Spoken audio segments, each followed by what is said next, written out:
Hello, it's Delia. Thanks for clicking on. Today we're going to talk a little bit about grief, and it's something that people tend to not have any interest in until they're in it.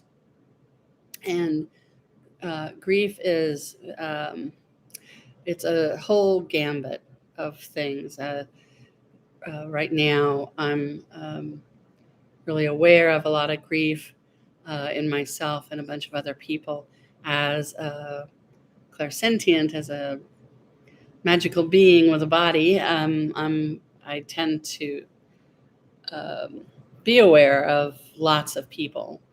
And for years, just for anybody who um, maybe has the same kind of sensitivity, for years I didn't know that that's what it was. It is awareness of a lot of energies that don't belong to me. And that might resonate for you as well. But specifically dealing with on the topic of grief, it's there's the Elizabeth Kubler-Ross book that came out in my youth. I'd had two significant people close to me die when I was 13, and so that book was like a really great thing. My mom was a librarian. We did a little book report on it. We read it together. We talked about it a lot. So grief is something that I've been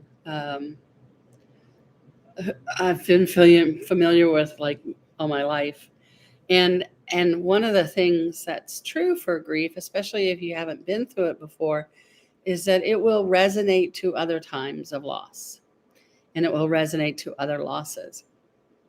So people think that grief is just big sadness when somebody dies, somebody close to you dies. And that's true. That's a kind of grief. That's one category. But there are lots of other griefs that happen in our lives. Loss of a job can be a grief. Loss of certainly loss of a marriage is a grief of a marriage, but it's also it can be a grief of a future that you thought you were going to have, and now because of this change of situation, you're not going to have that. So whenever there's like a break in the continuity of something, then that will a body will respond to that. Bodies respond to the stimulation of the environment and of the circumstances. And when there's something that used to be there that's not going to be there anymore, it will have an impact, and there will be sensations and emotions that go along with all of the conclusions and the decisions and assumptions that go on with it. As I'm watching the coverage of the death of the Queen, I'm really noticing how the presenters on both sides of the pond are projecting all sorts of things onto the future. They're projecting onto the people. They're projecting onto there's very little that's in the moment, and it's mostly looking into the past and projecting the past onto the future. And since she's not going to be there in the case of the Queen and in the new king, they're projecting how he's not her. So even in the way transitions are discussed, it's really kind of mindfucky, because there's all this projecting onto the future, but it's also projecting the past onto the future and recreating the past in the conversation in the moment, and not having much of anything to do with in the moment. So I understand there's a lot of trauma and difficulty with being in the moment, in the times of grief, and in any time really in the modern era. We spend so little time here. We spend so little time in the present. Most everything that we do is in business and in leisure. A lot of it is future based. It's either the past or the future. And even Plato said, and it was a long, long time ago, if you spend too much time thinking about the past, you're going to be sad. And if you're spending too much time thinking about the future, you're going to be anxious. And physiological sad and anxious are specific. There's biochemicals that go along with both of those. And we have, in the modern times, we have very little, not just training, but tolerance for being in the present. It's almost in the present. It's almost as though it's a weakness or a garment, like, New Age or different things make being in the present kind of a fashion statement. And it's you're trying on something that's really foreign, and that's how you start. But the more you're in the present, the more peace you'll have. The trouble is that, and this has to do a lot with grief, is that to be in the present, you have to be in your skin. And when you haven't spent much time, I mean, most of us are trained to be like from here up, or maybe from here up, to be in your head, or very little to do with the physical body. And certainly, I remember hearing about the body being your temple and thinking, what a strange and foreign idea that was. That's not how I was ever trained to think about the body. It's annoying. It's a drag. You have to drag it around. You have to feed it. My mother hated eating food. She thought that was eating and sleeping were a big waste of time for her. So everything that has to do with your body in our culture, it's either been monetized or it doesn't matter. It doesn't count. And coming into your body, being present with your body, whether it's breath work or any form, if there are any of the practices about being in your body are, they're like something that you do for 10 minutes or 5 minutes or 2 minutes, once or twice a week. It has nothing to do with like living from within your energetic self and your body. That's because when we don't spend time in our body, it collects a lot of pain. Some of it's psychological pain, some of it's psychic pain, some of it's physical pain. And so when we start to come in to the body, because we have kind of a bass-backward understanding, you start to come into your body and it's like, ooh, there's all this icky pain. I want out. I want out. And instead, it's kind of like turning on a faucet that hasn't been on in a long time. And the first stuff that comes up is the rust in the pipes. And you have to keep the pipes open. You have to keep the faucet open to allow all that stuff to flush out.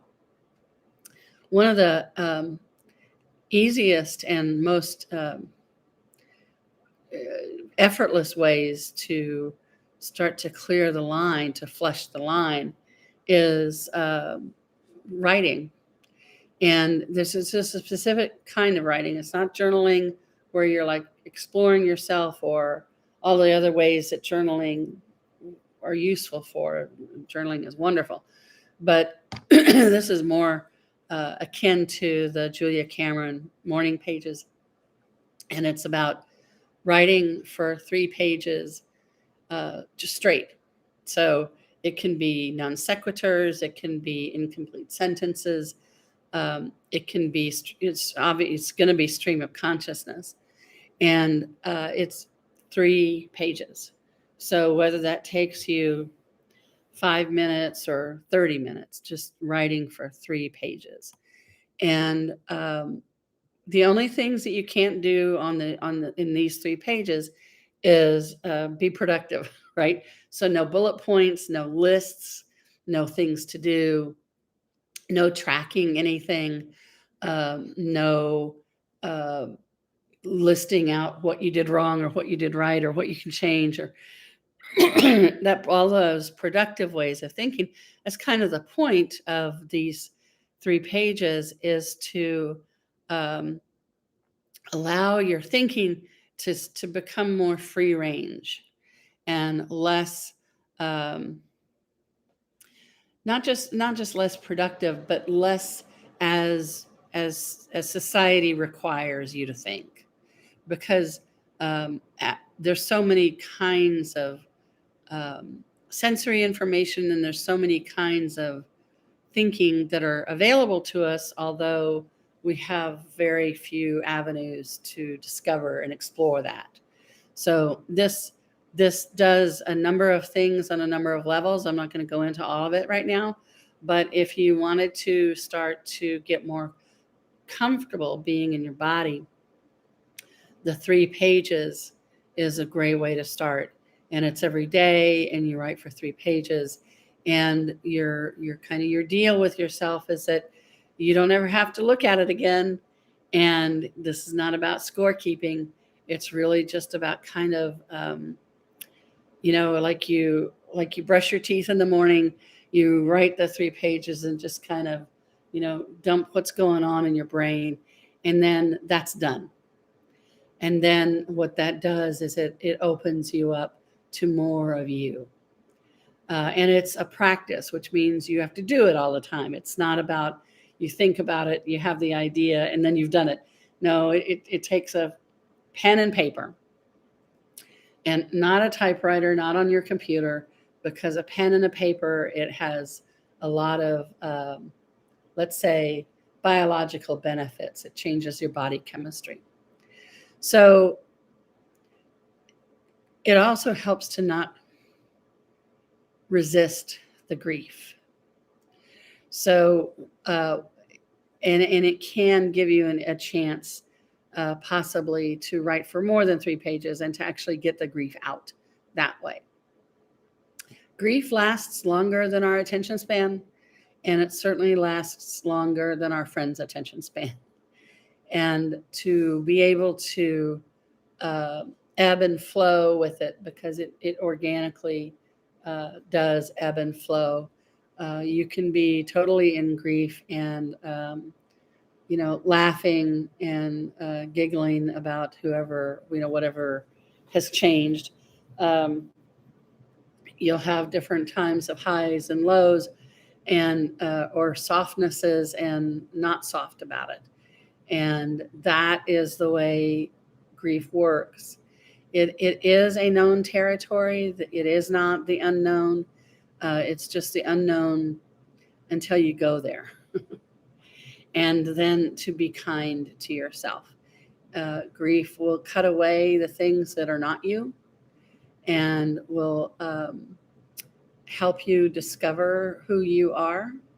And it can be a softening and a release of a lot of stress. And it's totally transformative. And grief always has your back. That may sound funny, but it does. It's helping you in ways. It's fierce grace. So one of the tools you can use is the 3 pages, as I've already discussed. And another one is, one of my favorite things is what I call pat the body, because it sounds better than rub your legs. But it's, having your hands on your body and just kind of like being a presence, a physical presence. Touch is one of body's first languages. And so I'm showing you here on my shoulder, but it's, being a presence, and pat the body and actually saying good body, even if you don't know why you're saying it or what's good about your body or anything else. It's a softening. It's cultivating that vulnerability and that loving kindness towards yourself, and being in touch literally with your body helps you start to locate right here, right now. It brings you into present time, and that helps everything. So thanks for clicking on, and I'll see you next time.